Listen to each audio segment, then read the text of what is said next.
Hey guys, Heather here from Tye-Dyed Iguana, and today we're going to talk all about reptile pranksters.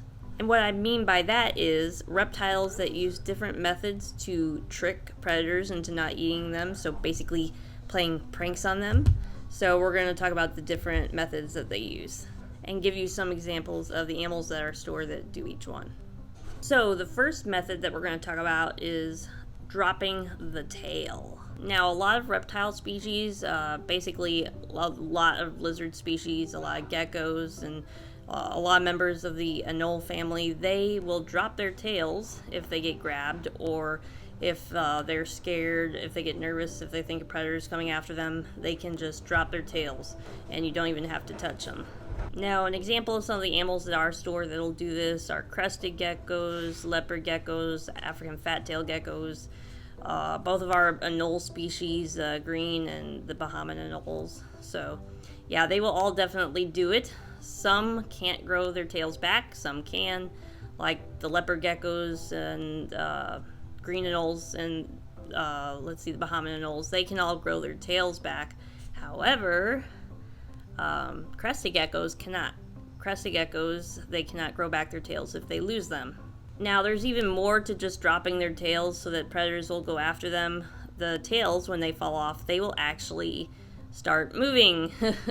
They actually will sometimes just wiggle back and forth crazily, really fast. There's nerve endings in there that just go crazy when they get dropped, and the predators are more attracted to that, so they will go after the tail rather than going after the lizard, so the lizard can escape. They can run away when that happens. So that's one of the biggest pranks that a lizard can play on a predator, is dropping its tail and tricking it into going after the tail rather than the lizard itself.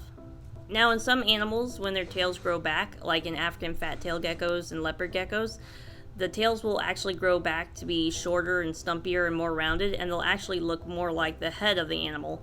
So the next time a predator goes after them, they'll even be more likely to go after the tail because it looks like they're going after the head of the animal. So just another example of them playing another prank on the predator. So the next one we're going to talk about is imitation. Now, some animals, they will imitate things that occur in nature to kind of blend in with their background, blend in with their surroundings, make them look like part of the environment, something that you don't want to eat.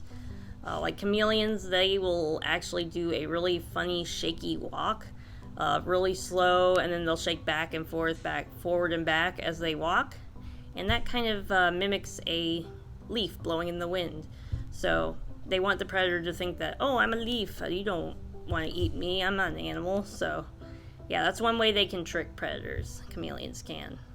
And then some animals will just look and act like something that occurs in nature. Like our Indonesian tree boas here, if you look at them, they basically look like they're part of that branch. They look like they're just vines hanging out on the branch, or or even a branch themselves. They will be very still, very rigid, and yeah, they will act like branches or vines. So, and their coloration makes them look exactly like the color that they would need to be, the usual vine or branch would be out in the wild.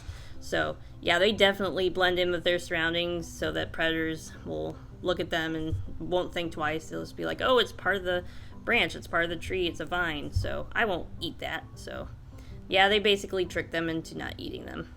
Now we get to a fun one. This is called BATESIAN mimicry. So the definition of BATESIAN mimicry is when an animal that is edible has a resemblance to a animal species that is noxious, and predators don't go after it or eat it because they know it is toxic.